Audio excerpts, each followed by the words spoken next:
As a Halloween fan, there's always been this question burning in the back of my mind, and today I want to ask it to you guys. What if Jamie Lloyd had been the killer in Halloween 5?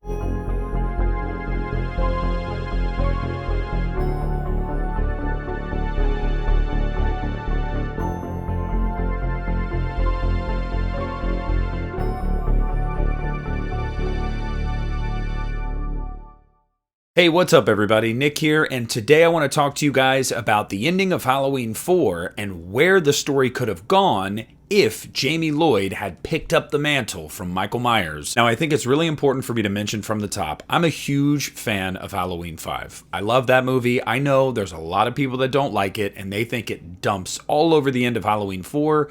I disagree. I think it was the route they should have gone in personally, but I know that this has been a question on the minds of fans for decades now. Even me, someone that likes Halloween 5, I've always wondered, well, what would that have looked like? But to answer that question, we really have to parse this out. At the end of Halloween 4, we see Jamie Lloyd touch hands with Michael Myers right before Michael gets pumped full of lead by the police officers. And then Jamie picks up a pair of scissors and stabs her foster mom before the movie ends on that cliffhanger. And the most chilling part of that finale is Dr. Loomis's reaction to Jamie. It's not even to see Jamie do it herself, because we saw Michael do it 10 years earlier in 1978's Halloween, when he was a 6-year-old. He was even younger. He didn't talk. We didn't know anything about him, but he killed his sister. So to see Jamie do it, yes, it's shocking, but not as shocking as Dr. Loomis's response to it.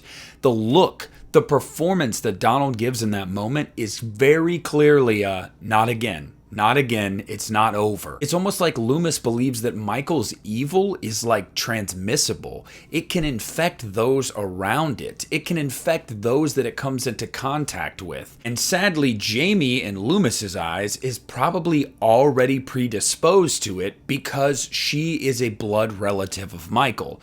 So this genetic evil potentially has awoken in her, and she's going to pick up the mantle for her uncle. Loomis is seeing it all over again. He's seeing it begin all over again. After 2+ decades of his life spent trying to understand this killer, understand this evil, it's going to start again. Now, it's really important to try to understand where the story could have gone from here, because there have been wild fan theories over the years about what would have happened in Halloween 5 had they not gone the route they did, or what some fans would have wanted to see in Halloween 5. Look, I'm just going to put this right out there for everybody. I did not want to see Jamie Lloyd walking around with a knife killing people as like an 11, 12-year-old girl in Halloween 5. I just think that would have been silly. It would have looked silly. You know it, I know it, let's just admit it. But I don't think it would have been that cut and dry. See, it's very easy to use the original film as a blueprint here. See, what they probably would have done is that Jamie gets incarcerated, and we probably would have jumped 10 to 15 years later.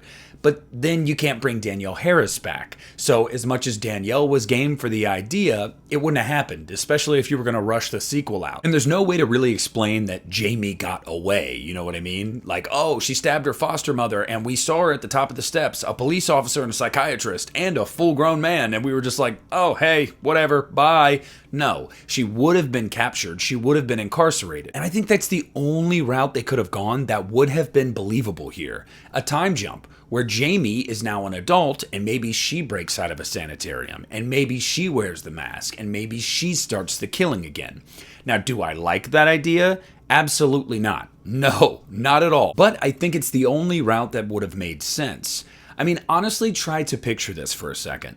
Try to picture Halloween 5, little Danielle Harris, an actress who at the time was 11 years old, walking around and killing people like she's Michael Myers. Just imagine that. Like, actually try to wrap your head around how silly that would look. I don't think that's scary. I have always maintained that the scariest part of Halloween 4's ending, again, is Loomis, not the act that Jamie is committing. Halloween 4 was a success at the time for Mustafa and Trancas. Halloween 4 brought interest back to Michael Myers. They were trying to revive a brand after what they did with Halloween 3. They pissed a lot of people off, and they brought them back into their good graces with Halloween 4. If you would have followed this surprisingly good movie up with a movie of a little girl going around killing people and rendering Michael Myers totally useless, I just think you would have been right back where you were in 1982 after Halloween 3 released. Because look, Halloween 5 was not a big hit. It barely made any money. It barely broke even, let's be honest here. But it kept Michael Myers as the antagonist. It kept Michael Myers as the central character. It continued the plot lines from the surviving characters from Halloween 4. It was episodic in the way that the movies had been up to that point. If you go and try to take another huge creative swing like you did with Halloween 3, you could have ended this franchise for good. It's also important to take a look at Halloween Ends when asking this question. Now, whether you loved or hated Halloween Ends did have a major plot line about Michael's evil transferring into somebody else and what that would look like. Now, you may hate that. I, for one, loved to see that because I have always thought about that idea. The thing was, it was a grown adult. Now, you saw how upset so many people were that Corey manhandled Michael Myers, as they put it, or that Corey somehow became this badass all of a sudden. And I'm not saying those aren't fair questions or critiques to have, but I just ask you, if you feel that way about Halloween Ends, genuinely, how would you have felt about a little girl doing it? It just doesn't make any sense. It seems silly. I think we have to be realistic here. If you weren't a fan of it when it was a grown adult, you can't be a fan of it when it's a little girl. See, I like the way Halloween 5 handled it. They handled it in a way that it affected Jamie psychologically. We got to see an actual connection between her and Michael, a telepathic connection, an empathetic connection. They could feel each other and see each other. And that wasn't the last time, or even the first time, arguably, that we saw hints of that in this series. There's hints of it in Halloween 2 with Laurie and Michael, but it's not very strong. But we definitely get it in the later movies, again with Laurie and Michael in H2O, and 100% with Rob Zombie's Halloween 2. We have seen this play out before, so this isn't foreign territory for us. But I like the way they handled that because it still gave us a character that did commit that act and was impacted by that transference at the end of Halloween 4, but it made it more realistic. What would have actually happened after that? To make that little girl traumatized and institutionalized and have this connection with that family member now made a lot more sense to me than seeing her run around and kill people, because we still got to be sympathetic to Jamie Lloyd. Because at the end of the day, it wasn't her fault. She didn't have this evil in her from the beginning. She wasn't somebody that wanted to kill or wanted to harm people. We loved Jamie Lloyd in Halloween 4 because Jamie Lloyd was a sweet, innocent girl. She didn't do anything wrong, and she didn't ask for anything that happened to her to happen to her. We don't want to see that little girl get put through the ringer like she is. So to just do that in Halloween 4 and undo all of it in Halloween 5 and make us root against that character just wouldn't have made any sense, and it would have spit in the face of her character development from Halloween 4. Now, admittedly, I don't think there was any perfect remedy to the end of Halloween 4, unless you wanted that to just be the last movie. I think that is the best route that could have been taken after Halloween 4. Not saying I don't love the later movies. I prefer 5 to 4. What I'm saying is, if you actually wanted to leave the audience in suspense and make them ponder what if or what was going on or what that meant, you don't follow that movie up. You let the mind wander forever. The inference in and of itself is scarier than anything you could show in a sequel. I think you have to go the route Halloween 5 did. Now, that's not to say that you have to like Halloween 5 and appreciate Halloween 5 and give it its flowers. God, no. If you hate the movie, please continue to hate the movie. Stand strong in your convictions. However, I do think Halloween 5 gave us the most natural progression from the end of Halloween 4 that still retained the sympathy and love we had for certain characters and kept Michael Myers as the antagonist. Because let's be honest, I love Halloween 3. A lot of us do these days. Guess what?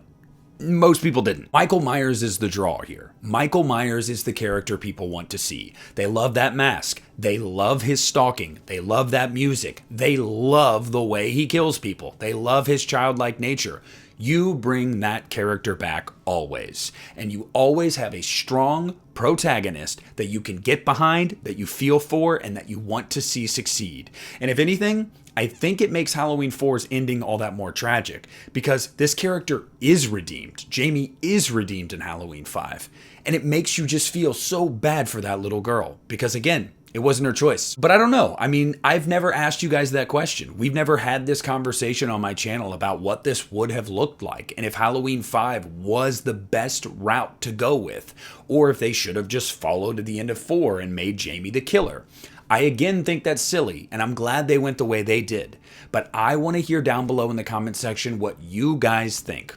Do you think Halloween 5, whether you love or hate it, did the right thing in not making Jamie Michael's sidekick or the killer herself? Or do you think they should have done a Halloween 1978 all over again? She gets arrested, she breaks out as an adult, and she picks up Michael's rampage from where he left off. Whatever you think, I want to know. So chime in down below in the comments section. I want to thank you all so much for watching the video. Make sure to leave a like on it. Subscribe to the channel if you haven't already. This is Nick at the Lost River Drive-In, and I'm pulling out.